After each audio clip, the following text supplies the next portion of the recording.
السلام علیکم محترمین، الله تعالی مو جوړ او روغ او آباد لره، الله تعالی مو تل خوشاله او کامیاب لره. محترمینو، یو کوچنی غونډه وظیفه در سره شریک کوم د مازیګر لمانځه نه بعد سی تاسو وکړئ. تاسو یقین وکړئ چې په دغه وخت کې تاسو هر دعا الله تعالی قبلوي، چې تاسو هر خواست الله تعالی قبلوي. کله چې هم د دې وظیفې ور تاسو وکړئ د مازیګر لمانځه نه بعد یا د ماخستن لمانځه نه بعد، کوشش وکړئ د مازیګر لمانځه نه بعد چې دغه وظیفه تاسو وکړئ. لغه نه بعد چې کله هم تاسو دعا کوئ، دعا الله تعالی فورا قبلوي. تاسو الله تعالی نا امید، تاسو لاسونه الله تعالی نا امید نشړي. سکم جائز دعا تاسو کوئ، سکم جائز حاجت تاسو پزړه کې په دې دوران کې الله تعالی کن فیکون کې قبلوي. یعنی کن فیکون دا معنا چې الله تعالی وایي یو شی ته صح هغه په هغه سات کې باندې د سترګو فرب کې تر دې لا هم زر هغه کیږي چې الله تعالی داسې اراده وکړي چې ستا دعا قبول کړي، په هغه سات کې فورا ستا دعا قبليږي کن فیکون کې. نو محترمینو، له دې موقع څخه ګټه واخلئ، فائدہ ورڅخه واخلئ، نفع ورڅخه واخلئ. په دې کې ډیر فضیلت، په دې کې ډیر طاقت پروت ده، پر تاثیر ده. په دې وخت کې ډیر زر تاثیر کوي، دعا مو ډیر زر قبليږي. په دعا کې څه وغواړي هغه الله تعالی قبلوي. بیا د روزي مبارکي فمیاس کې بیا د مازیګر لمانځه نه بعد چې فرض تقدیری وخت ده، په دې وخت کې د انسان دعا ډیر زر قبليږي.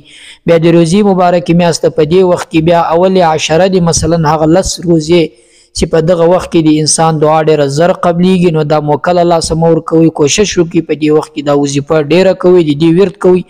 زه له تاسو سره شریک کوم هغه وظیفه درته کوم چې د مازیګر لمانځه نه بعد دا وظیفه کیږي.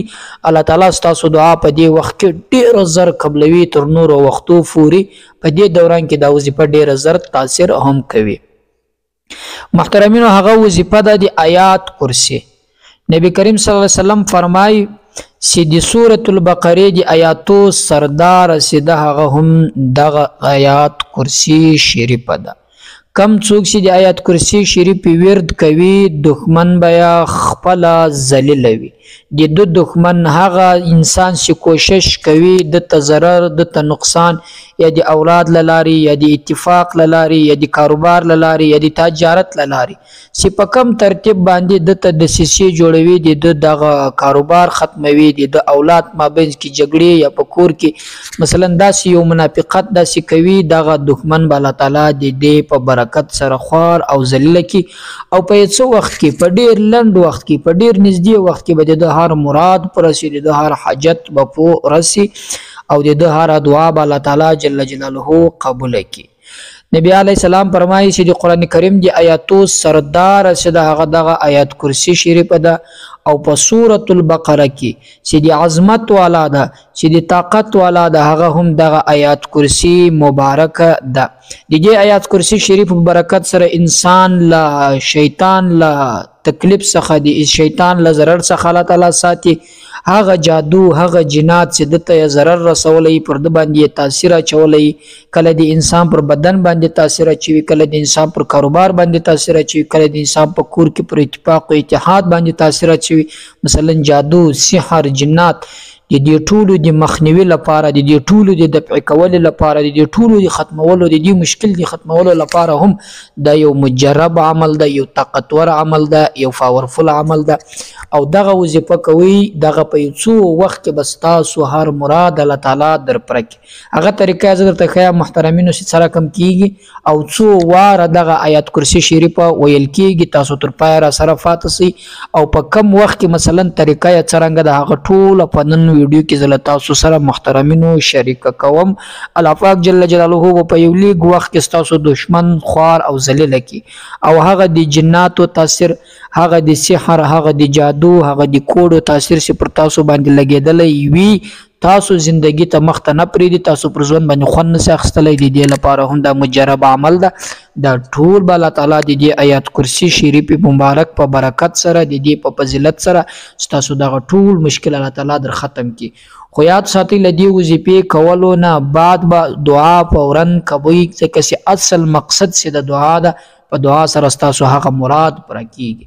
نو محترمینو، د وظیفې پر طرف باندې زم وظیفه در سره شریک کوم. کوشش وکړئ تر دې مخکې اول به مې په یقین او په دماغ کې دا وي چې دا زه د پلان کې حاجت د دې دعا لپاره کوم، یا دا په ذهن کې وي چې دا دعا ډیره تاثیرناکه، ډیره پورپل ده او ډیره پر تاثیر ده او له طاقت څخه ډکه دعا او وظیفه ده او الله پاک جل جلاله ته به داسې یقین او عقیده مضبوطه وي چې دا وظیفه کول د ما هغه مراد پر کېږي، د ما دعا الله تعالی قبلوي.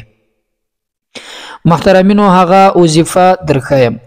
کله چې هم تاسو د مازدیګر لمونځ کوئ، که په کور کې یاست که په مسجد کې یاست، که نارینه که زنانه، خو کوشش وکړئ چې په مسجد کې نارینه وي.